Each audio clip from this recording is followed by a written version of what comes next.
Oke, bismillahirrahmanirrahim. Assalamualaikum warahmatullahi wabarakatuh. Perkenalkan, nama saya Firizani Akbar Harina dari kelas PAID semester 6.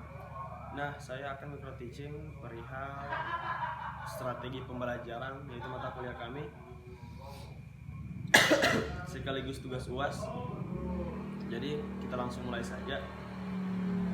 Bismillahirrahmanirrahim. Assalamualaikum warahmatullahi wabarakatuh. Baiklah anak-anak, sebelum kita mulai pada mata pelajaran fikih kali ini, alangkah baiknya kita berdoa dulu. Nah, kemudian kita langsung pengambilan absen. Oke, karena beberapa yang tidak hadir, jadi saya langsung skip.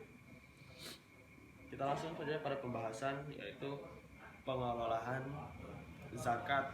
Nah, sebelum kita masuk pada pengelolaan zakat, apa sih pengertian zakat? Apa sih itu zakat yang sebenarnya?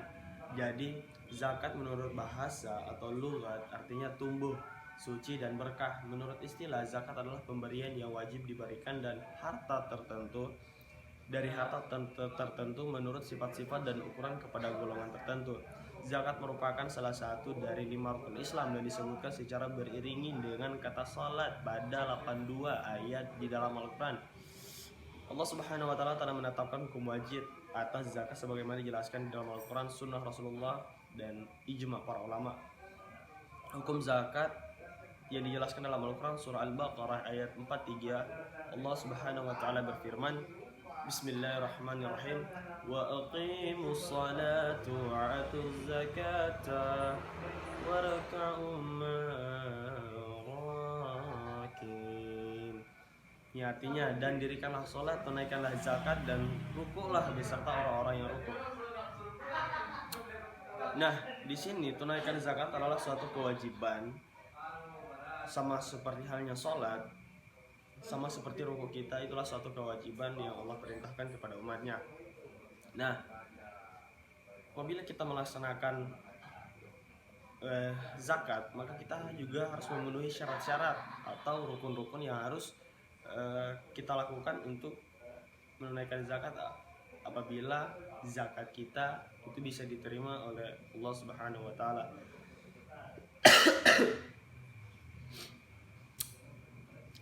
Oke, syarat dalam ibadah zakat yaitu syarat yang berkaitan dengan subjek atau zakat muzaki, orang yang mengeluarkan zakat, dan objek zakat, harta yang dizakati. Ya, syarat-syarat zakat yang berhubungan dengan subjek atau pelaku. Syarat zakat muzaki, orang yang terkena wajib zakat, adalah sebagai berikut. Yang menerima zakat adalah yang pertama, Islam, merdeka, balik, berakal. Itu mereka yang wajib melaksanakan zakat. Nah, syarat-syarat yang berhubungan dengan jenis harta, itu orang yang mempunyai harta itu harus mempunyai syarat-syarat tertentu juga untuk melakukan zakat. Yang pertama, milik penuh, artinya penuhnya miliknya, tidak ada pembagian sama sekali. Jadi hartanya ini hanya milik dia saja, bukan milik si A ataupun si B. Ini hanya milik si fulan, itu milik dia sepenuhnya. Nah, dia itu termasuk orang yang wajib zakat. Syarat-syarat atau rukun-rukun zakat itu hartanya harus milik dia sepenuhnya, 100% itu milik dia.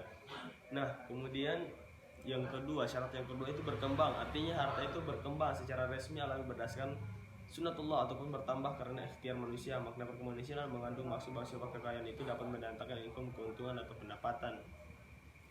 Nah, perkembangan di sini kita bisa dibilang dalam konsep berusaha, pengusaha.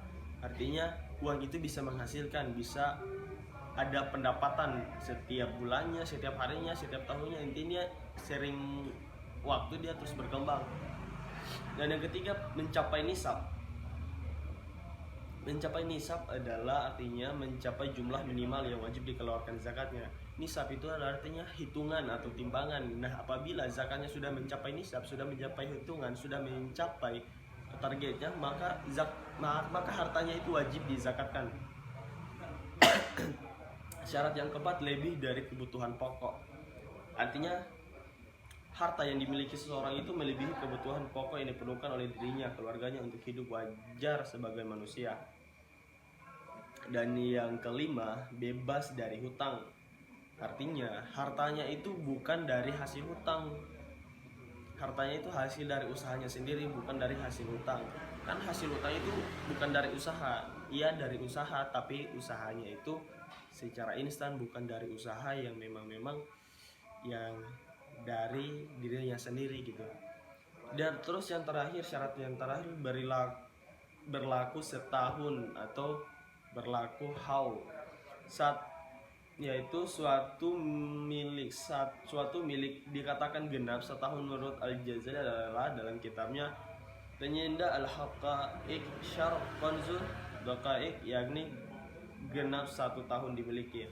Adapun yang termasuk rukun zakat sebagai berikut. Nah, terlepas dari syarat-syarat yang berhubungan dengan harta, ada juga termasuk rukun-rukun zakat. Itu yang paling penting, itu rukun-rukunnya. Itu yang pertama, pelepasan atau mengeluarkan hak milik pada sebagian harta yang dikena wajib zakat. Yang kedua, penyerahan sebagian harta tersebut dari orang-orang yang mempunyai harta kepada orang yang bertugas atau orang yang mengurus zakat atau amil zakat. Dan yang ketiga, penyerahan amil kepada orang yang berhak menerima zakat sebagai milik. Nah, mungkin hanya di situ saja syarat-syarat pembahasan tentang syarat-syarat dan rukun-rukun mengenai zakat. Nah, setelah kita menunaikan zakat, apa sih hikmah? Apa sih manfaatnya? Apa sih kelebihannya? Apa sih plusnya kalau kita menunaikan zakat, kalau kita melaksanakan zakat? Nah, ada hikmah dan keutamaan yang dijanjikan Allah Subhanahu wa taala kepada umatnya apabila kita melakukan zakat, ibadah zakat. Banyak sekali hikmah dan keutamaan ibadah zakat yang Allah Subhanahu wa taala perintahkan kepada hambanya dan kaum muslimin. Di dalam Al-Qur'an surah At-Taubah ayat 103, Allah Subhanahu wa taala berfirman, yang artinya, ambillah sebagian dari harta mereka menjadi sedekah harta atau ibadah zakat, dan zakat itu kamu bersihkan dan menyucikan mereka. Nah, harta yang Anda miliki itu harus menyedekahkan kepada orang lain atau memberikan zakat. Maka dari zakat itu dosa-dosa kita insya Allah akan diampuni Allah SWT. Mungkin itu pelajaran yang kita dapat pahami hari ini, dan insya Allah kita akan bertemu lagi di pekan depan. Oke, saya Firzani Akbar Harina pamit undur diri.